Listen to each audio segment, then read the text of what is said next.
महाभारत का युद्ध चल रहा था। भीष्म पितामह अर्जुन के बाणों से घायल होकर बाणों की बनी हुई शैया पर पड़े हुए थे। कौरव और पांडव दल के लोग प्रतिदिन उनसे मिलने जाया करते थे। एक दिन का प्रसंग है कि पांचों भाई और द्रौपदी चारों तरफ बैठे थे और पितामह उन्हें उपदेश दे रहे थे। सभी श्रद्धा पूर्वक उनके उपदेशों को सुन रहे थे कि अचानक द्रौपदी खिलखिलाकर हंस पड़ी। पितामह इस हरकत से बहुत आहत हो गए और उपदेश देना बंद कर दिया। पांचों पांडवों भी द्रौपदी के इस व्यवहार से आश्चर्यचकित थे। सभी बिल्कुल शांत हो गए।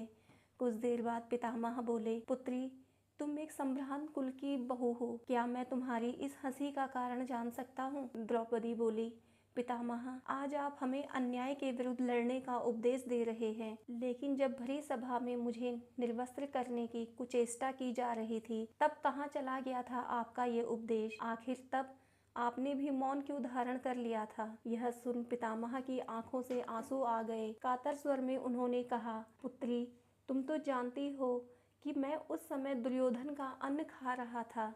वह अन्न प्रजा को दुखी कर एकत्र किया गया था। ऐसे अन्न को भोगने से मेरे संस्कार भी क्षीण पड़ गए थे। फलतः उस समय मेरी वाणी अवरुद्ध हो गई थी और अब जबकि उस अन्न से बना लहू बह चुका है, मेरे स्वाभाविक संस्कार वापस आ गए हैं और स्वतः ही मेरे मुख से उपदेश निकल रहे हैं। बेटी, जो जैसा अन्न खाता है उसका मन भी वैसा ही हो जाता है।